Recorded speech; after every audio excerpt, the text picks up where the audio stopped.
We can't do this one until we get Wolfert back. How long is Wolfert gonna be out?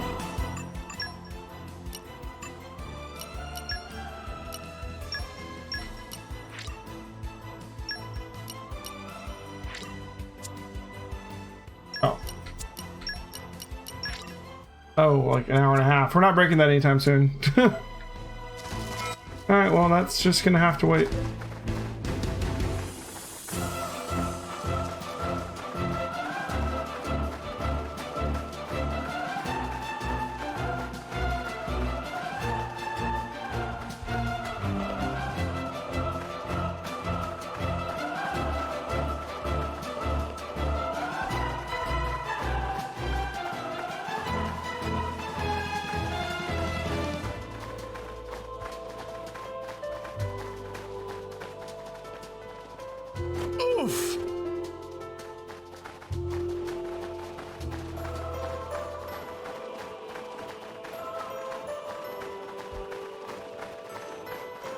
Let's head on down this thing.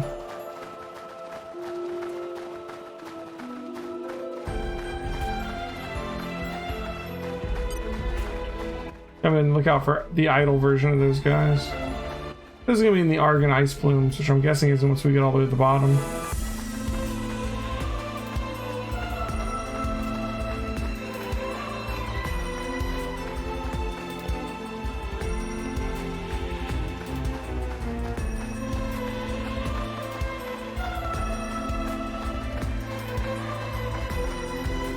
Let's see. In my experience, I know quite a bit. I should check Nia's axe skills.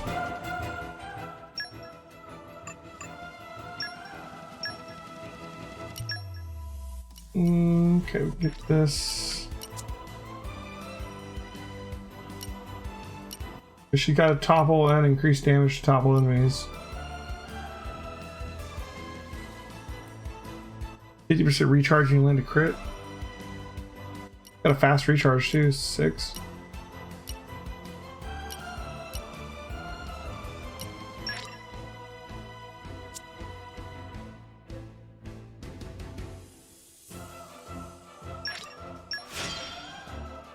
Ooh.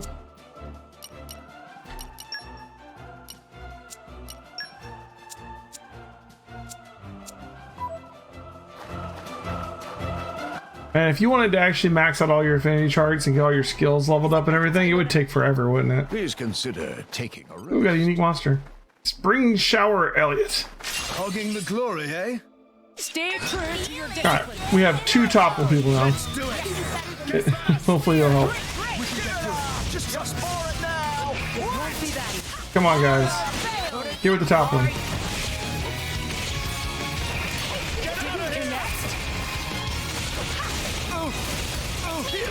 Dynamic spark sword. Let's do it. Give it up. Lightning force! You're forward now. Ball break. I can feel it in my left eye. Give it up. Make haste. Don't be that. Watch this one. Bring on the chaos. Watch this one. Lightning fury. Oh, I just knocked him off. He lived? He's just down there now, huh? He's coming. He's coming back.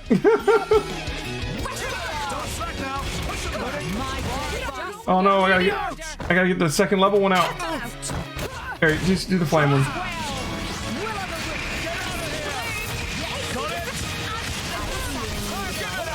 Yeah, we can go ahead and do the wind. I don't think I've done this one yet. Awesome. At 9 looks like she's pretty badass, honestly. Seal blowdown. All right. Wow, we do a second one, we're probably just gonna kill him. Here we go. Oh, way too early. It won't be that easy. Much appreciated. What? Give it up. It won't be that easy. Dynamic spark sword. Make haste and retreat. I am come. physique. My armor failed. Give it up. Get back. Time for a finishing blow. Give it up. Couldn't. Butcher tissue. I'll do the same one. Oh, someone had ice. No, no one has ice. I took it off. Bringer of escaping ultimate lightning fury slam. Two arms, Lady Morag. Alright, Morag. You have no way to chain into this. Can you do a topple? Butcher tissue. I tried so hard. Spark sword. Didn't connect. You're safe. Get out of here. Shows you just what it is to do. Spark sword. You're falling now. We topple. Won't be that easy. Fighting that way is unwise. And will not fall. My dead body. Butcher tissue. Eye of shining justice. Lend me your power. I love how he's just like, "Argh," he's charging up, man. Alright.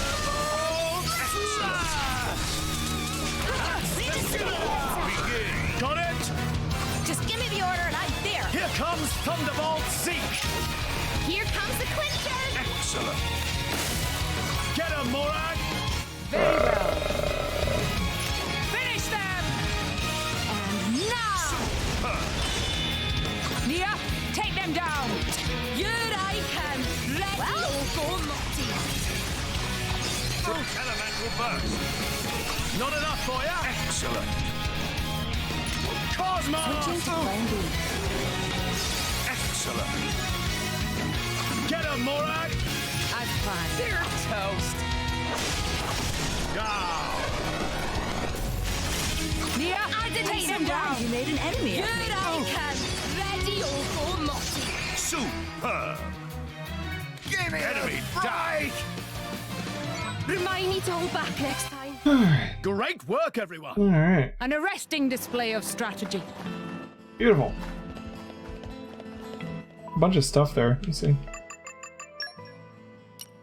Leader eye patch, 39% damage ratio to canceling an auto attack. One of those chips.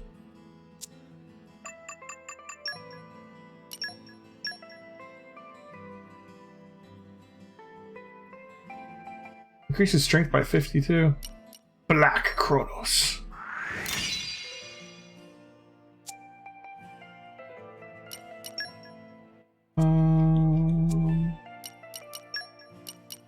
What do we have on Zeke right now? Auto balancer. Let's do the eye patch. Increase auto attack damage and damage ratio after canceling an auto attack. Galaxy Cube, boosted strength. That's what we picked up recently. Crit damage, break duration, crit damage, 40%.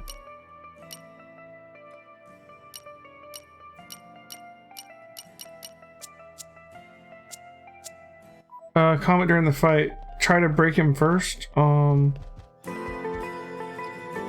Just evading, not blowing you down. Right. She missed because of his evasion art. Those give a lot of extra. Okay. So you're saying like if I start the break, maybe she'll be more inclined to topple? Like, I mean, they're like he's getting broken by them using breaks, but Let's see. In my experience, I know quite a bit. I just wish I could like command them to try and use the next part of the driver combo, just like I command them to do the next part of the blade combo, you know? I wish I could just be like, okay, focus on the driver combo right now. Comment about wanting one of the blades with topple to be their leading blade. Oh, does that help? Let me back up. I missed a bunch of stuff actually.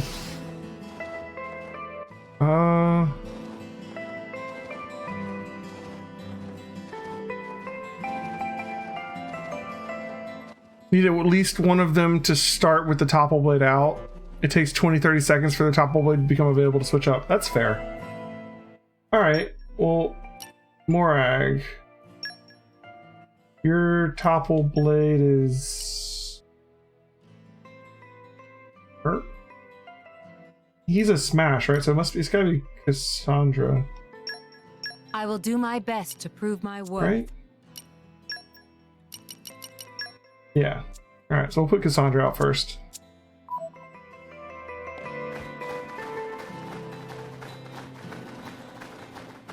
That was the quest item we picked up, right?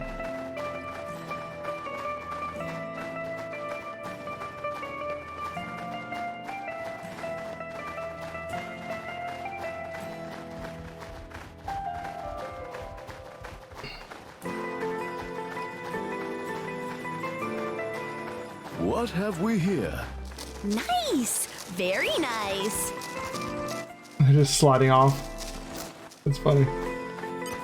Let's see. One thing I will say about the side content in this one versus Xenoblade Chronicles 1. In Xenoblade Chronicles 1, I always felt like I wanted to do all the side content, even though there was a ridiculous number of requests, because, like, it helped with the affinity for the What's here? location, and Experience. they gave good rewards, and maybe it would help me get towards Colony 6 or something. There were a lot of good things going for it, especially getting the affinity up for the towns. In this one, dev level, you just buy stuff or sell stuff and you get your dev level. I mean, other things help with it too, but I mean, it's not hard to get dev level. So I feel like there's less incentive to do the side content, and the fact that the side content levels you up so much if you use the end, it's like I don't have much drive at the moment to do all the side content. The main reason I want to do the side content right now is for the story of it. Like, for ones that might have some kind of, like, lore. You know what I mean? Yeah, the town affinity hugely made me want to do more quests. This game has a crap ton of side content too, but it's almost like there's systems around having to do it.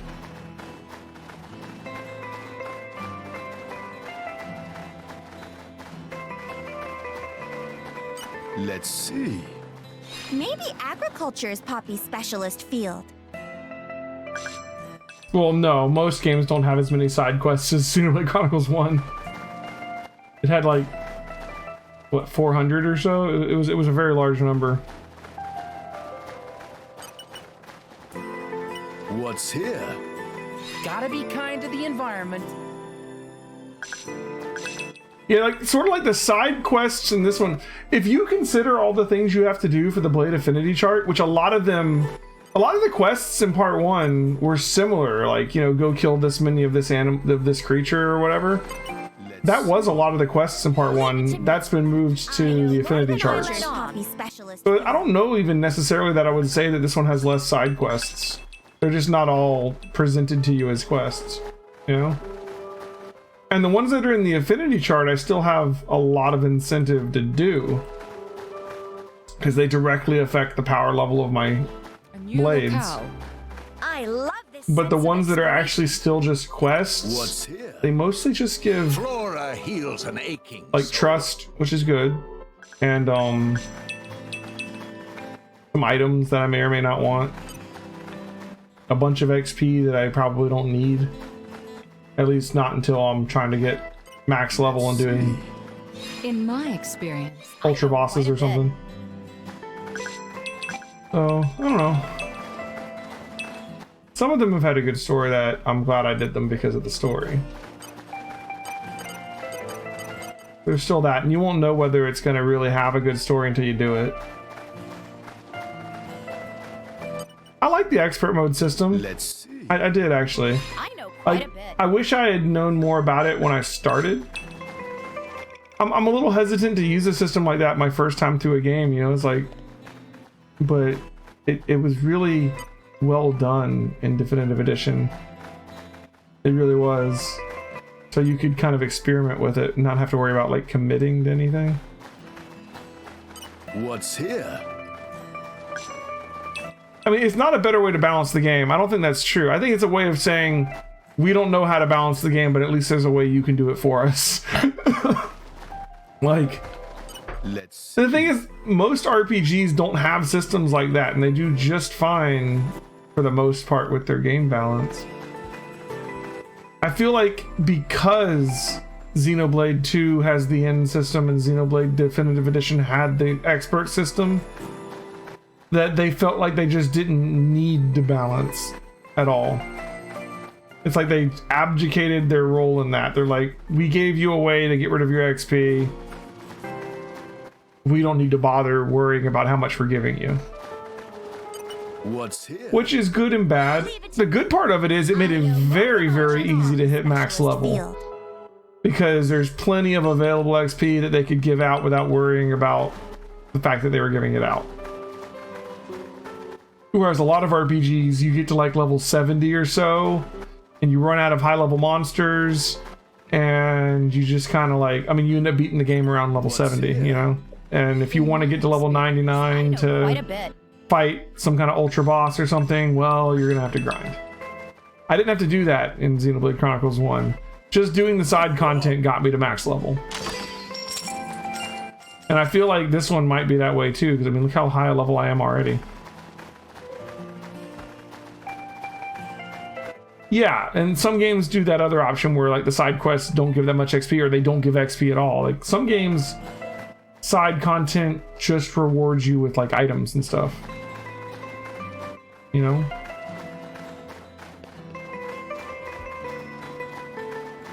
Let's see. Leave it to me. I know more than I let on.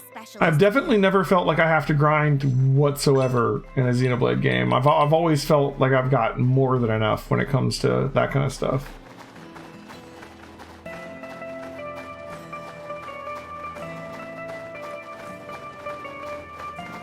I'm wondering what it's going to be like when we get to Xenogears, though, because that is a much, much older game. I love I'm guessing it's going to be more in the classic style, you know?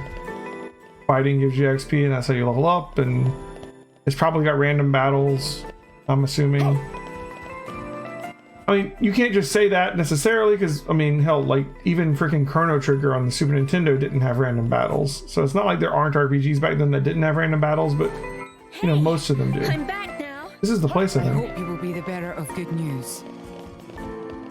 Let's cut over here and find the ramp down.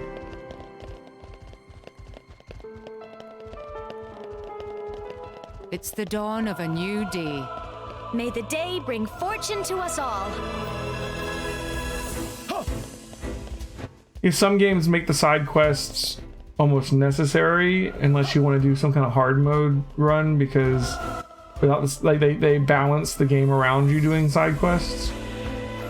More common though is that they balance the game around you not doing side quests, so you can play it without the side quests and be okay, play it with the side quests and be more powerful but not broken. Lady Morag, you're The difference with Xenoblade Chronicles 2 is that they make you broken and say, well, you could have fixed it by not using the end. I just don't get it. Tantal was founded by the Counter-Adamites. Then, after the war, they closed themselves off. Counter-Adamites. Interesting name. The way the king was acting, I can't help feeling there's something more to it. What though? It was the Praetorium who sent us here. That's the thing. In Xenoblade Chronicles 2, the quests are extremely Why would he rewarding. go to such lengths to reject it? It seemed Experience-wise. almost like he wanted to cut ties with them. You think Indol is holding something else over Tantal? That would be an explanation, yes. Zeke, do you know anything useful? Nope. Zeke, do you know anything Records from useful? back then? How about you? There's nothing in my journal from that period. I might have been returned to my core for some reason or other. Do you know anything about those days, Gramps? No, I was somewhere else at the time. Somewhere else? And matters of human kingdoms and so on didn't interest me much. Geez, Gramps. What's the point of keeping an old-timer like you around if you don't even know anything? Sometimes It's funny how much you sound like Corinne. So you think the king wasn't telling us everything? I'm curious about Gramps. There is a chance. Who was Gramps? Do you think it may be related to Jin and his comrades? Like, the Aegis knew him. I think some of the Torna people knew him too, If you right? saw the last state of humanity, you'd understand. Who was Gramps 500 years ago? Now that you have come this far. The last state. Hmm?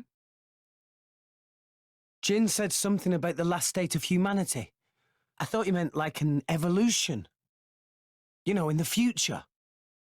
But maybe he meant the previous state of humanity. And that is the key to why they fight? If that is the case, perhaps I never should have been sealed away after all. Dun dun dun.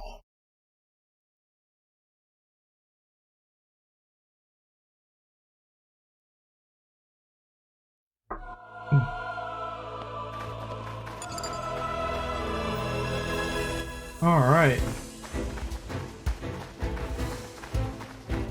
Great Pillar Passage.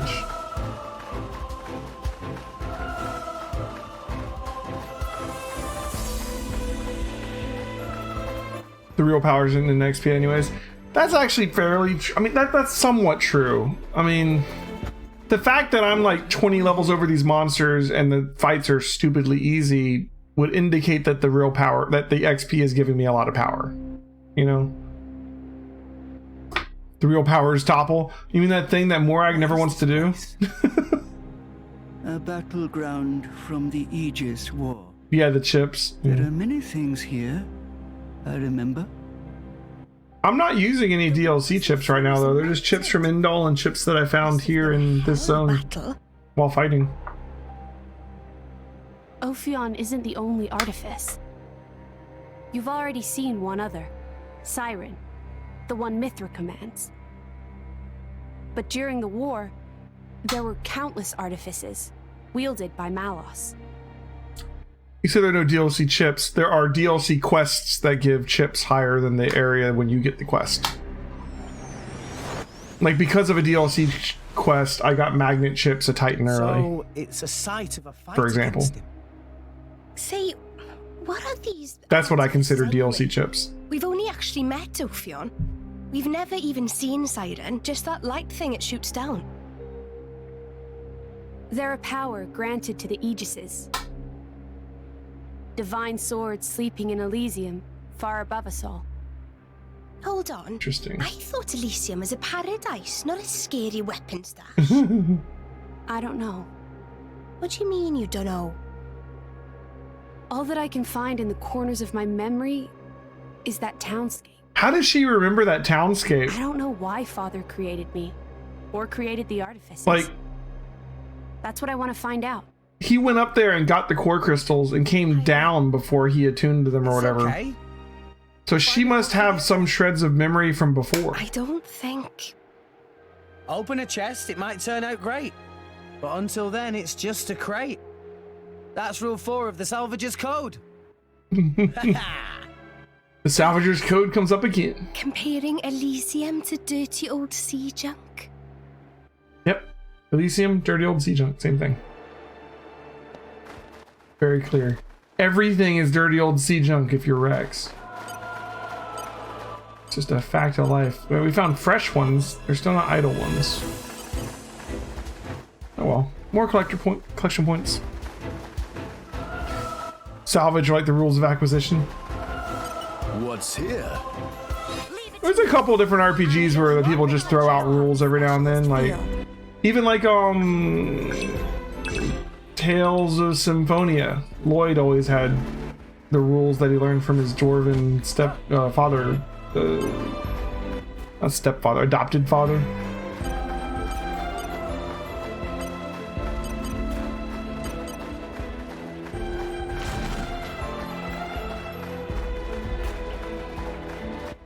Salvage runes. Yeah, ice cabbages. Now you can upgrade colony 6. Oh, right. Dude, I would not put it past this game. Alright, so like, here's where I'm at with this game right now. I've been preparing a little bit for Dez to play Chrono Cross. So I've been like playing a little bit of it on the side and trying to remember. It's been so long since I played it. And I was remembering how when you play Chrono Cross, you spend the first half of the game being like, in what way is this related to Chrono Trigger? I thought this was supposed to be a sequel. And then you get towards the later part of the game and it's like, oh, okay, I get it now. You know, it's like there are very obvious Chrono Trigger references and links when you get to the end of Chrono Cross. It's like, oh, Chronopolis, and oh, the Dinosaur Land, and oh, Luca and Robo, and blah blah blah.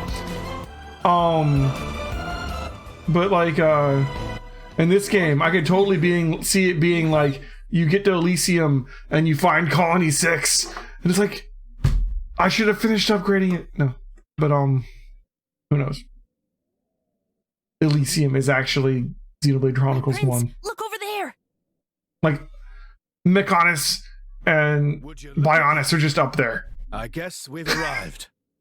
Whoa, it looks way older than the palace. I would not put it past Xenoblade right now. It seems untouched by the ravages of time.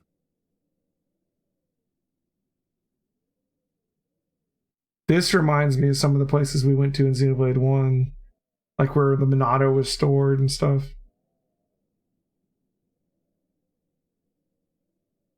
If we go in there and this magic thingamahoosit MacGuffin that we need to get to Elysium is like the frickin' Monado, I'm gonna lose my shit. I don't think it will be. I'm just saying.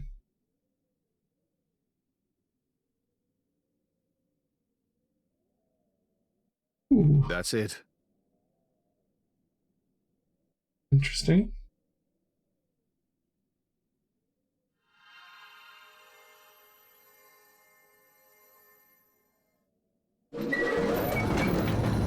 It does bear a little bit of resemblance to Osei Tower. Not only that, it's also in the snow area, just like the tower was in Valak Mountain.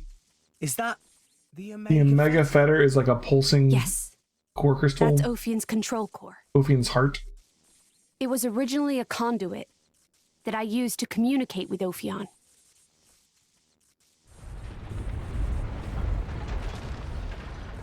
We have to hurry.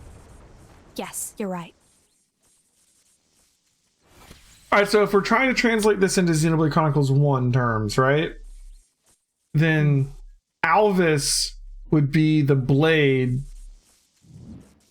with the Monado being his weapon, for the drivers of Zanza or Shulk, right? I'm sorry. And then the fact that the person with the Monado can like control the Bionis, that would make the Bionis kind of like Ophion. You know, like this huge monster that you can control if you're the holder of the Aegis or whatever.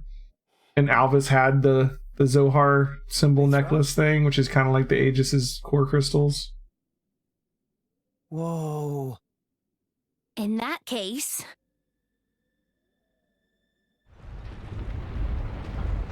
Oh my. What's Genbu doing?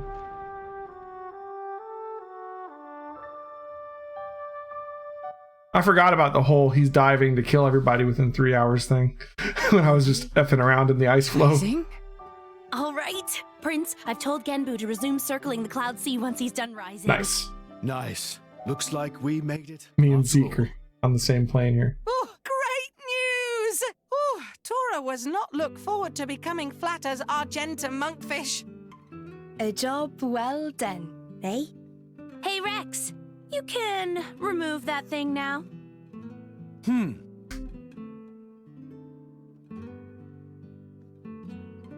That big old core crystal. My new blade is Ophion. Do it. Bond with Ophion. I want to summon him in battle.